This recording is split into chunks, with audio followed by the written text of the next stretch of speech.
Tell me something about yourself. Panglima, tatawagin natin lahat ng boss dito ng sir or ma'am. Anong tatawag sa'yo? Wilma. It's Wilma, not Wilma. Tagal-tagal ko nang gusto sabihin to sa'yo. May gusto ako sa'yo.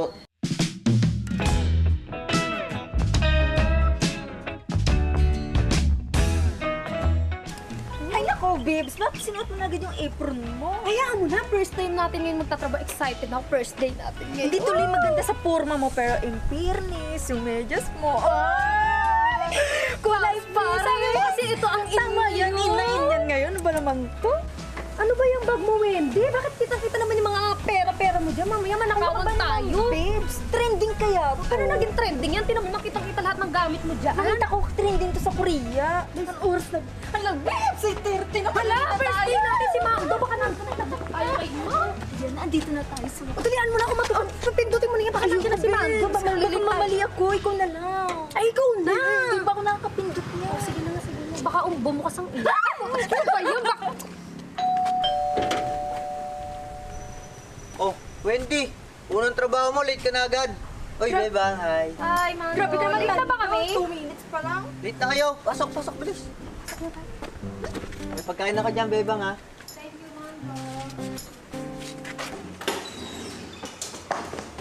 Good morning po, ma'am. You're late. Unang araw ng pasok niyo, anong oras na? 8 po, ma'am.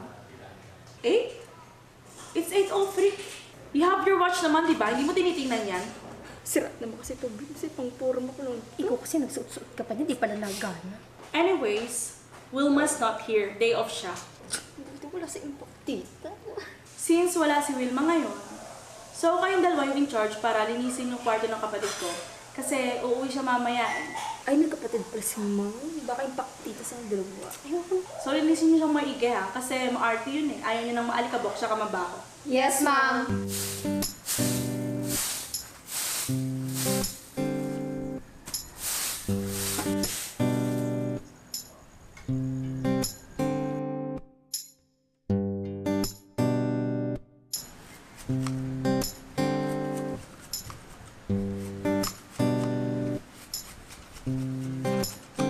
Oy, pusa!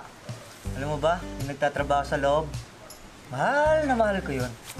Tagal-tagal ko nang gustong umamin sa kanya kaso wala akong magandang timing eh. Kababata ako kasi yun eh. Sabay kami lumaki.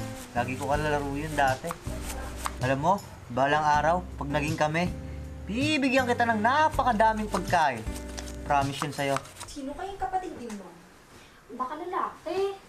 Ano masabi? Ayan o, may mga cup. May mga gitara pa dito sa gilid. Malay mo babae kasi maarte daw, sabi mo. Pupustahan tayo. Huwag ka naman pagpustahan, wala ka pang bayos tuto eh. O siya, dalian na natin. Baka mahuli pa tayo ni Ma'am. Late na nga tayo sa unang araw natin. O kasi pa makeup ka pa. Ang dami-dami mong abubot sa katawan. Anak, hayaan mo na nga po. Para mukhang presentable sa ating mga boss. Ikaw kasi hindi ka nag-ayos sita mo, wala kang jowa. Wala nga akong parugo. Ang dami-dami mong sinasabi. Tara na maglinis. Sungit mo madin. Ay naku, sana hindi masungit yung kapatid ni ma'am. Ang mahalaga, may trabaho tayo. Ang dami-dami po sinasabi dyan. Tara na, sabi maglinis.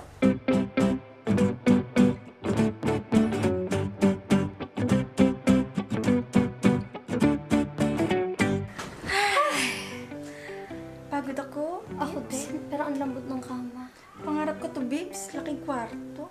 Ako, simple lang naman pangarap ko eh.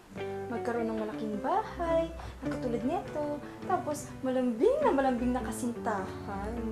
Ako, ang pangarap ko lang, mapagtapos ko si Utoy at mamuhay kaming dalawa ng simple. Halata? Wala ka nang balak mag-asawa? Naku ka, mabubulok yan. Ikaw talaga, puro kabastusan. Tapos na ba ang ingay-ingay niyo dyan? At bakit kayo nakahiga dyan sa kamang yan? Ay naku, ma'am, hindi. Tinesting lang namin kung magiging komportable yung kapatid mo. Opo, Ma'am.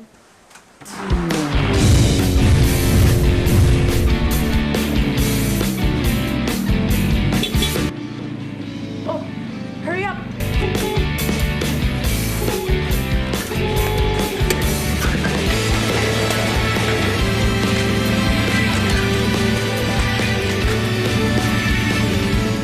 Sir, papasok na kayo, sir? Obvious ba?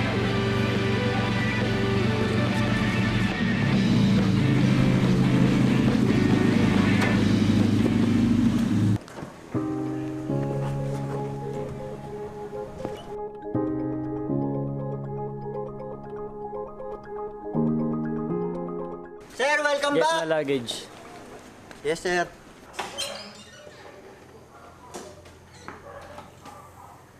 Oh, how's my little brother? So, sila nga pala yung bago nating maids. This is Wendy, and this is Beba. OMG! Akala ko hindi ko na mararamdaman na ma-in love at hindi ako maniniwala kay Cupido. Pero grabe! Nung nakita ko siya, tumigil yung mundo ko. Feeling ko ako na yung pinakamagandang babae sa mundo. Charot! Siguro ito na yung tinatawag nilang love at first sight. Ay! Ang gwapo niya talaga! Mukhang sa kanya na ako tatamaan. Hoy! Huwag ni sir, no? Pag may lahi. Malaki yan. Puro kakabastos. Sob ko naman. Yeah. And Bebang is my girlfriend. Uy, hindi naman ah. Kapal ang mukha naman. Oh, Ay, pagpasensya na yun ah. Ganun kasi talaga yun eh, may pagkasuplado. Kugi naman. And by the way, his name is Carlos Miguel. Kapatid ko. And you, Wendy, will be assigned in the kitchen and here in the living room. While you, Bebang, you will be his personal maid. His personal maid. His personal maid. Totoo ba yung narinig ko? Personal maid? Ibig sabihin ako na ang mag-aalaga sa kanya? Yes! Ako ba? Tingnan mo! Bata-bata sa akin! Gano'n ka lang namin! Naiintindihan niyo ba? Yes, sir. Diban? Diban? Diban, sumagot ka, Diban? I do. I do? I do the laundry po. Sipag talaga ni Bebang, oh. Lahat na, inako, pati puso ko.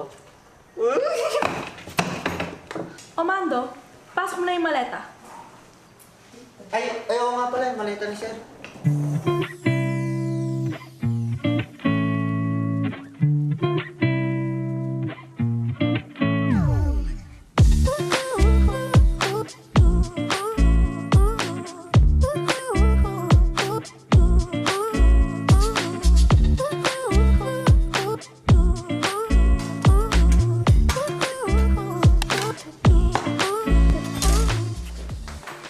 Ano, Wen? Babes. Huli kita kanina. Ano? Tignan mo si sir. Alam mo yung dream boy ko, katulad kay sir. Hindi naman sa pang-aagaw sa'yo. Kasi kitang-kita ko ng tumutulang laway mo, babes. Gusto ko yung kahit mas may ugali. Basta pogi. Dami-dami mong sinasabi, Wen. May makarinig sa'yo kung ka ng tubig. Swerte ka na nga, na doon ka sa loob ng kwarto, naka-assign ako dito sa kusina.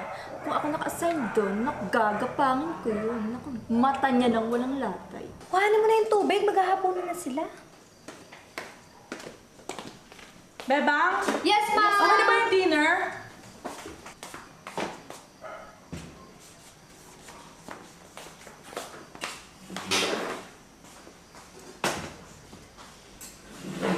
Bebang? Please call Carlos. Yes, ma'am.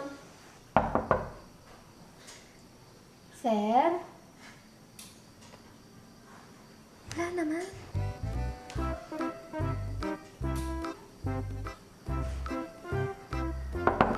Sir?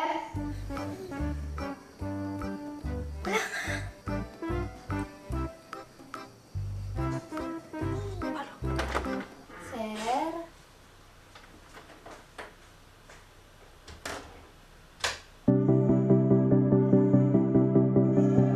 Ang gwapo-gwapo mo sana, kaso ang sungit mo naman. Nabawasan tuloy yung pogi mo. Pero konti lang naman. Mas gwapo ka siguro kung lagi kang nakangiti. Hay, nako bebang, hanggang titig ka na lang.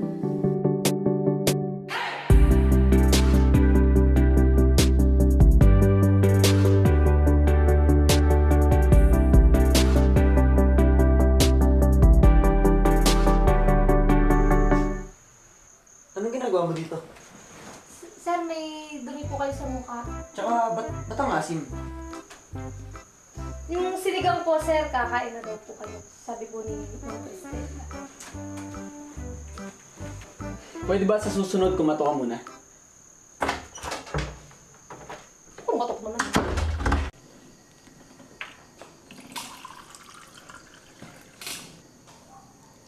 So, how's US? Good. Since nandito ka na, ikaw na yung magiging in charge sa pagpapatakbo ng business natin, ha? And nga pala, Mr. Sanchez wants to meet you tomorrow. Hey, Carlos Miguel, are you listening? Sarap ng sinigang ah. Ito yung na-miss ko. Sinigang? I'm talking about our business. Why are you always like that? Matapos kang pag-aralin ni Dad, ganyan ka lang?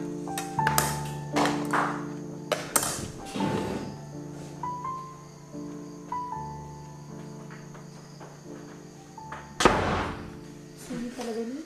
Ibang gwapo naman siya eh.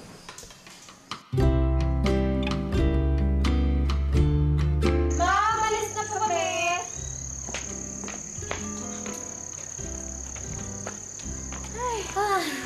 Pagod ka? Oo, kapagod. Buti pa si Mando, maaga nakakauwi. Fairness, ang pogi ni Sir. Ano pangalan niya? San Miguel? Carlos Miguel, ginawa mo namang alak. Ako, San Miguel. May favor ako sa iyo. Ano na naman? Sige, basta yung kaya ko lang. Pwede nga ako na lang sa party ni Sir Carlos. Hindi na. Ako na ang inassign doon ni Ma'am. Hindi tayo nandito para makipaglantian. Sungit naman ni Bibs. Oo na. Kaya ka tatanda ng dalaga dyan. Napakasungit mo. Ikaw talaga, Wendy. Ang dami mo lagi sinasabi. Tara na, umuwi. Gabi na. Napagod ka.